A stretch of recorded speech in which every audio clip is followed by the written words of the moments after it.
KM50. Jadi kami sudah menduga hal tersebut, alih-alih hal terjadi semuanya, dan kita sudah sampaikan ke Habib Bahar pada saat itu secara personal ketika bicara empat mata dengan Habib Bahar.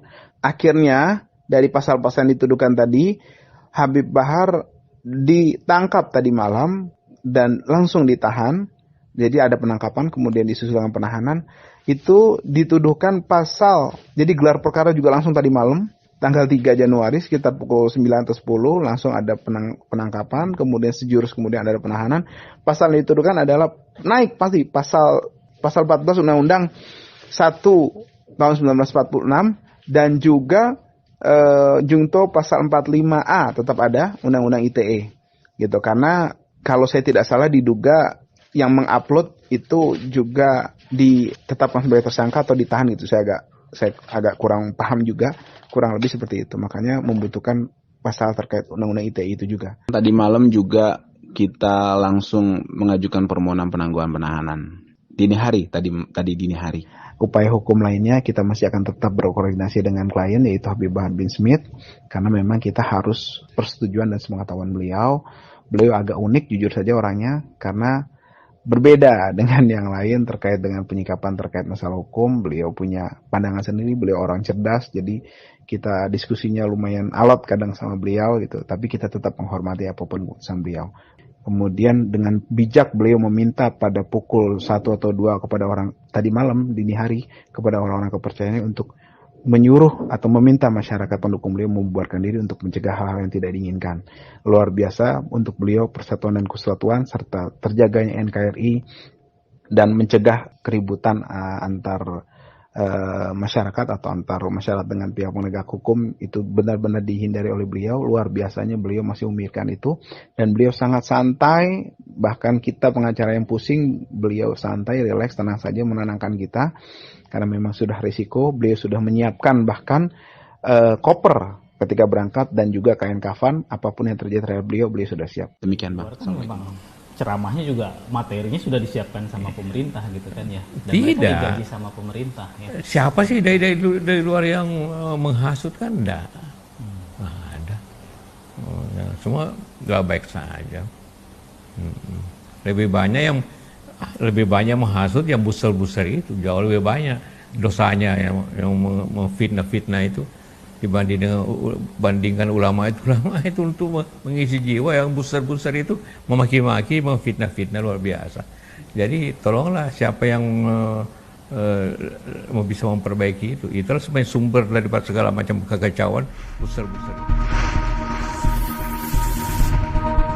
Dalam persidangan kasus kilometer 50, terdakwa Fikri mengatakan bahwa sebab dia melakukan pembunuhan karena terjadi perlawanan dan perebutan senjata di dalam mobil oleh 4 laskar yang masih hidup, Lutfi Hakim, Ahmad Sofyan, M. Reza, dan Suci Kadafi.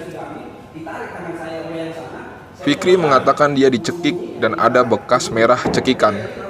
Bukti itu juga coba dibenarkan dengan memberikan surat hasil visum kepada saksi yang waktu itu hadir, yaitu tim dari penyelidik Komnas HAM Endang Sri Melani waktu persidangan Selasa 30 November 2021. Namun saat dikonfirmasi apakah Endang mengetahui bekas cekikan itu, Fikri memberitahunya pada rekonstruksi pembunuhan kilometer 50 pada 14 Desember 2020. Endang mengatakan hanya melihat bekas merah samar-samar. Jika ditelisik, padahal kejadian tersebut hanya berselang seminggu dari waktu rekonstruksi. Bisa diasumsikan bahwa samar-samarnya bekas cekikan itu pertama.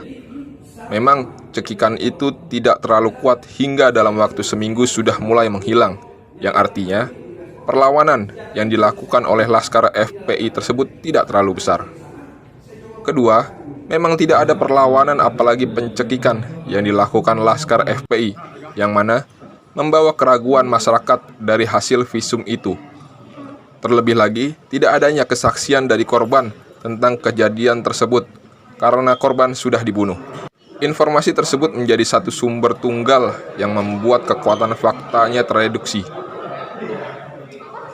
Ditambah lagi, kebijakan instansi kepolisian kepada terdakwa yang tidak dilakukan penahanan dan kedua terdakwa masih bertugas aktif.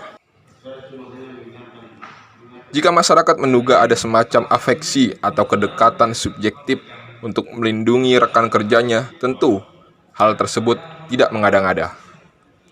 Terlepas dari valid tidaknya luka cekikan itu, tentu alasan tersebut tidak sepadan untuk melakukan pembunuhan. Ditambah lagi, ada penjelasan dari buku putih yang disusun tim pengawal peristiwa pembunuhan TP3 bahwa setelah kejadian tersebut tidak ada garis polisi dan adanya juga penjelasan dari buku putih bahwa eksekutor melakukan tos kemenangan pasca eksekusi. Jika hal tersebut dilakukan secara spontan, tentu hal itu akan menjadi sebuah perkara dan polisi akan mengamankan tempat kejadian perkara. Lagi-lagi, hal ini tidak diungkap secara detail dan gamblang oleh Komnas HAM dan di pengadilan.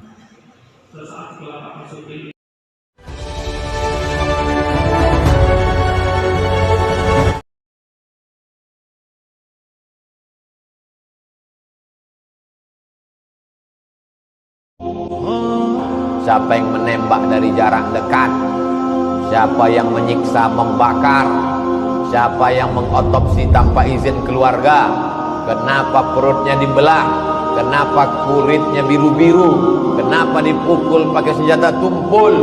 Kau juga akan punya anak, kau juga akan punya keturunan. Bagaimana kalau anakmu yang dikandung istrimu 6 bulan, 9 bulan, 10 hari dibesarkan dengan tetes air mata? 6 orang itu bukan anak kucing, 6 orang itu manusia, sebaya dengan anak-anak. Kalau sekedar sakit, anjing pun merasakan sakit, babi pun merasakan sakit. Tapi kalau kau bisa merasakan sakit orang lain, barulah kau disebut manusia. Habib Rizik dicari-cari kesalahan, sampai tak ada lagi pasal yang bisa menjeratnya, dicarikan pasal keramaian.